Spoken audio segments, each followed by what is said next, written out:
The statement Logan Paul is one of the greatest parts of this movie is probably extremely telling as to how I feel about this movie.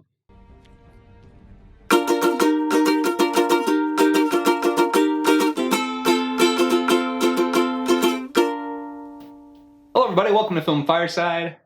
Valley Girl dropped on VOD a while ago, like earlier this month. I watched it when it first came and I just didn't review it. Wasn't really in a rush to. Honestly, this was not that good of a movie. I mean, it's not all bad. Okay, I'm gonna try and talk about the things I like first. Let's do that. That's a good system. There's a few things in this movie that I like that are kind of just like scattered around. First of all, there's some performances that are decent. Jessica Roth plays the lead in this story. She gives a great performance for what she's given. I mean, it's a pretty bad script and fellow not very good actors and actresses she has to work with, but I feel like for what she's given, she gives a really solid performance. There's a nice theme of this movie, because this is a movie about the 80s. It's an 80s remake that's just all about 80s, as many 80s references as we can get in.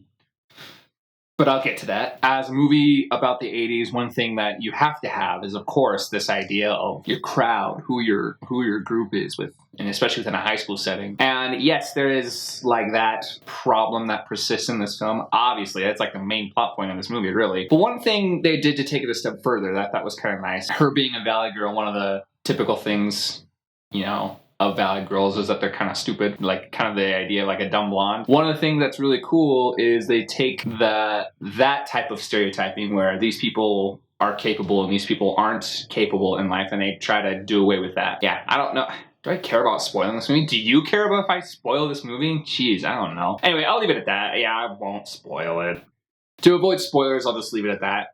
They let Valley Girls feel capable. And maybe a Valley Girl in our day could be compared to Visco girls, I guess. But those people are capable. The point is we shouldn't judge or stereotype someone as incapable of doing something just because they're into this type of fashion and they like this type of music or whatever. You know what I mean? That's really silly. So that was nice. I appreciate that. All right, let's get into the many dislikes I had with this movie. When attempting a film like this, obviously this is an 80s remake and they wanted to pay tribute to the 80s. First of all, I would like to say the 80s deserved more than this. You can't do cringy bad things and hide behind but it's an 80s movie. I would like 30 years from now, me remaking an Avengers movie, but included like the worst parts of Avengers and was like, but it's a superhero movie.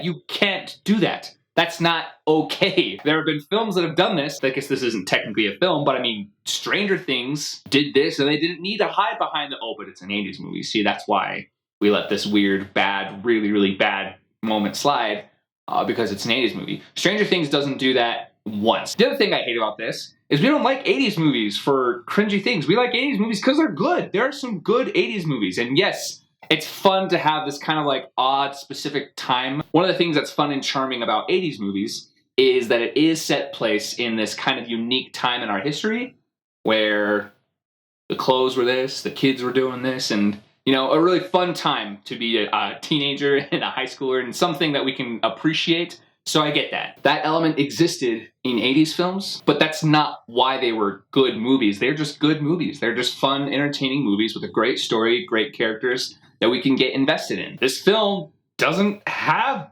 that, really. It really doesn't have anything to invest in. Again, hiding behind this, but it's an 80s movie, you know, come on, let's just throw all these 80s references in as best we can. This film also, I just don't know if this film knew if it was parodying the 80s or paying tribute to the 80s. Because there are certain things that's like, okay, they were clearly making a joke. And there are times where it was like, they were taking this thing about the 80s extremely seriously. It wasn't very clear. If this was a spoof of the 80s, then my comment would be, yeah, they didn't take it far enough. They didn't let me know it was a spoof. If this was a tribute to the 80s, then they are not doing the 80s justice. The other thing too, this film suffers from your classic movie musical where it just, the two art forms just don't mesh. It just was really pointless. Part of the fact that this was really pointless is these 80s, this musical was a jukebox musical. And what that means is it's a musical where you take songs that have already been written from a specific artist or from a specific time era, and then you make a musical surrounding these songs. There was no thought. Like,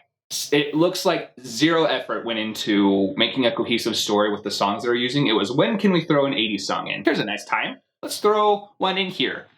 Sure, they can sing this for who knows why. There is zero reason for any of the songs. And the other thing that's annoying is I wish I could say, oh, but they were fun musical numbers. I can't. The choreography was basic, extremely basic. There was really nothing about this that made me feel like impressed, is what I'm saying. Yeah, that's the word. There's nothing about this, as far as musical numbers are concerned, that made me feel impressed. To be like, oh, nice. Not once. Valley Girl, am I glad I watched it? Not particularly. I personally could have gone without watching that movie. Do I think other people will like it more than I do? Yeah, probably. There are people who just love music in movies, and anything, whether or not it's good quality, the idea that they're singing and dancing is just great. And I don't mean that to be like, oh, there's some people who just don't get movie musicals. No, genuinely, that's a fun thing for people, to just watch a movie where they're singing and dancing, and regardless of whatever, that just makes people happy. So yeah, I could see this film making people happy. For me, those didn't work. I would have liked them to have been a little more well thought out, but that could have very well just been not a problem for someone. Someone could very well go into this and be like, I got to tune out and just listen to 80s music sung by these guys, and watch a bunch of fun 80s references.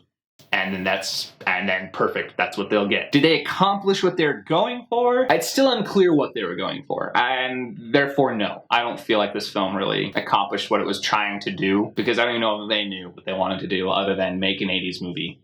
And they did that. My score of Valley Girl, I'm going to give it a 4 out of 10. Aww. Some of the performances were fine. I forgot to mention, I mentioned this at the very beginning of the video, but like Logan Paul surprised me actually. He gives a decent performance, and there are decent performances throughout, but they're usually combined with really bad writing. And there are some characters who are just really bad performers, and with their bad dialogue, it just makes it all the worse. Thank you so much for watching. Stay tuned. We got some more movie reviews coming soon. I'm going to start dipping into some film history stuff moving forward, because we don't have any new releases for the next little while, or any new releases that I'm dying to talk about, you know what I mean? So yeah, just stay tuned. Some of you recommended to me films you wanted me to do, so I'm going to do them. Thank you so much for watching. Comment, like, subscribe. Bye-bye.